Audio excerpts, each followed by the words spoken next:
संसाराची दोन चाकं. नेहा आणि समर्थच्या लग्नाला आता जवळजवळ 3 वर्षे होत आली होती. लव्ह मॅरेजच्या जमान्यात त्यांचं अरेंज मॅरेज होतं. सुरुवातीला सगळं सुरळीत चालू होतं, पण नंतर काही ना काही कारणांमुळे दोघांमध्ये खटके उडू लागले. नेहा बँकेत कामाला होती, तर समर्थ एका परदेशी कंपनीत. घरात सगळ्या सुखसोयी होत्या. नव्हता तो फक्त एकमेकांसाठी वेळ आणि एकमेकांना समजून घेण्याची समज. भांडणाचं कारण कधी गादीवर पडलेला ओला टॉवेल, तर कधी किचन मध्ये सुरू राहिलेला पंखा. आजकाल तर काहीही क्षुल्लक कारण पुरेसं होतं. आज सकाळीही खिडकीवर विसरलेला कालचा चहाचा कप वादळ उठवून गेला. दोघे एकमेकांशी तावातावाने भांडून काही न खाता उपाशीच ऑफिसला निघून गेले. आज नवीन महिन्याचा पहिला आठवडा, त्यामुळे ऑफिसमध्ये काम भरपूर असणार. एखाद्या वेळेस लंचसाठी देखील वेळ मिळणार नाही हे नेहाला माहीत होतं, पण तरी देखील ती तशीच निघून आली. आज 4 तारीख, म्हणजे दर महिन्याप्रमाणे आज भोसले आजी आजोबा पेन्शनसाठी बँकेत येणार. भोसले आजी आजोबा संपूर्ण बँकेमध्ये कौतुकाचा विषय होता. दोघे जोडीने नेहमी येत. कडक इस्त्री केलेली कॉटनची साडी आणि तसाच कडक इस्त्रीचा कॉटनचा शर्ट. दोघे 70च्या घरात होते, पण एकमेकांना खूप सांभाळत होते. दरवेळी येताना बरोबर एक बॅग, त्यात पाण्याची बाटली, छत्री, बिस्किटचा पुडा आणि दोघांची डॉक्टरांची फाईल न चुकता असे. त्यांच्याकडे बघून नेहा नेहमी विचार करत असे की आपल्या नशिबात हे सुख का नाही. नेहमीप्रमाणे आजोबांनी स्वतःचा फॉर्म भरला आणि काउंटरवर दिला आणि ते आजीकडे तिचा फॉर्म घ्यायला वळले.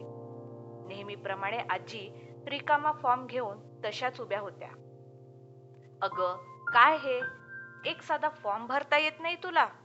आणखी किती वर्ष माझ्याकडूनच भरून घेणार आहेस? आज शेवटचा भरतो आहे. पुढच्या वेळी तूच भर. असू द्या हो, तुम्ही आहात ना, मग मी कशाला चिंता करू? आजीचं गोड हसून उत्तर. थोड्याफार प्रमाणात हा संवाद दर महिन्याचा होता. आज काउंटरवर नेहा होती.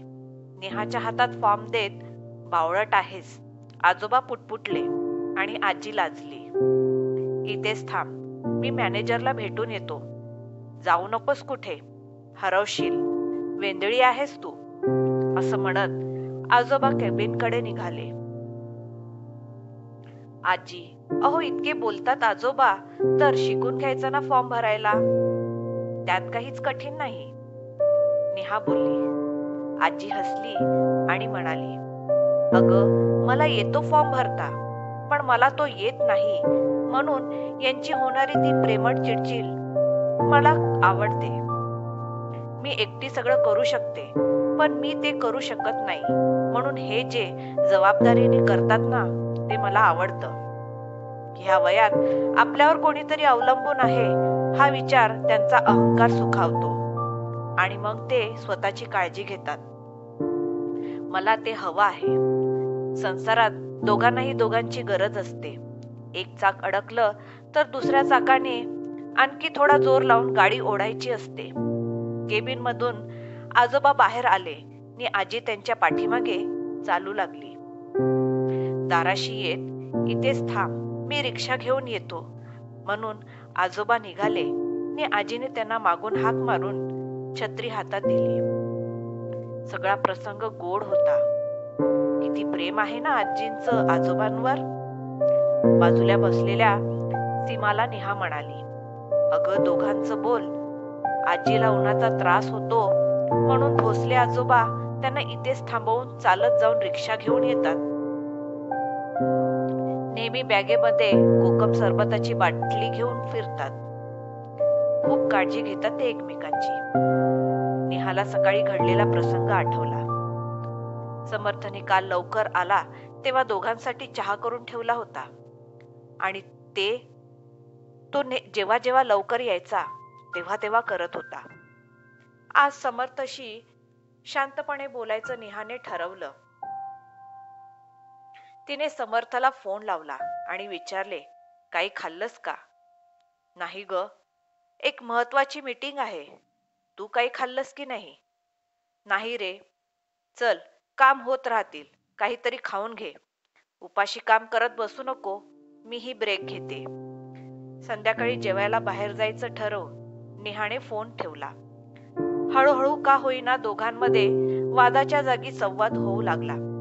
खटके उडत होते, पण पूर्वीसारखं वातावरण नव्हतं. ह्या 3-4 महिने गेले आणि आज पुन्हा सकाळी बेडवर ओला टॉवेल बघून नेहाचा पारा चढला. समर्थने सॉरी म्हणून टॉवेल उचलला, पण तोपर्यंत नेहा खूप चिडली होती. नोकर नाही आहे मी इथे. नाही जमणार मला सारखं ऍडजस्ट करायला. इतका आळशी स्वभाव बरा नाही. रागारागात नेहाने तयारी केली आणि ती ऑफिसला निघून गेली. काउंटरवरती बसली होती आणि तिला दारातून भोसले आजोबा आत येताना दिसले. आज ते एकटेच होते आणि पेन्शनचाही दिवस नव्हता. काहीतरी वेगळं काम असेल म्हणून नेहा पुन्हा आपल्या कामात गुंतली. शिपायाने साहेबांनी आत बोलवलं आहे हा निरोप नेहाला दिला. आत भोसले आजोबा बसले होते. नेहा, हे भोसले आजोबा आपल्या बँकेचे सगळ्यात जुने कस्टमर आहेत. त्यांना आज पर्सनली मदत कर. मी दुसऱ्या ब्रँच मध्ये चाललो आहे, त्यामुळे तू इथे बसून यांची मदत कर, असं सांगून नायर साहेब निघून गेले. बोला आजोबा, काय करायचं आहे? मला सावित्रीचा अकाउंट क्लोज करायचा आहे. गेल्या आठवड्यात ती हार्ट अटॅकने घरी बसल्या जागी गेली. कोणीतरी जोरात ओरडल्यावर जसे कान सुन्न होतात, नेहाचं तसंच झालं. आय एम सॉरीच्या व्यतिरिक्त ती काहीच बोलू शकली नाही. आजोबा बोलत होते, खूप काळजी घ्यायची माझी ती, सगळं वेळच्या वेळी. मी सुरुवातीपासून मेथळा, पण ती प्रत्येक वेळी माझ्या चुका लपवायची. माझ्या पाठीशी कायम उभी राहिली. तिला ती बहुतेक जाणार हे कळलं होतं.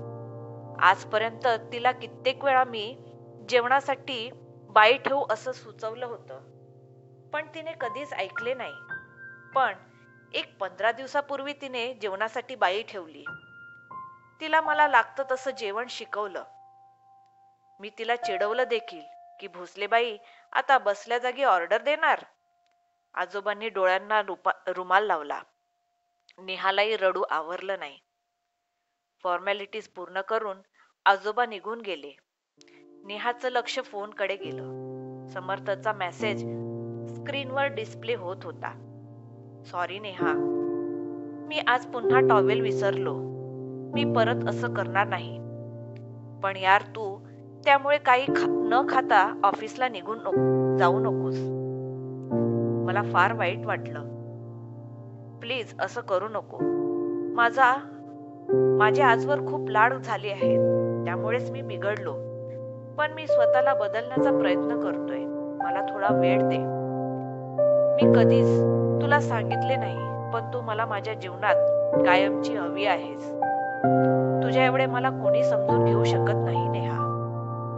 काही वेळ नेहा फोनकडे बघत राहिली आणि तिला भोसले आजींचं वाक्य आठवलं. आपल्यावर कोणीतरी अवलंबून आहे हा विचार त्यांचा अहंकार सुखावतो.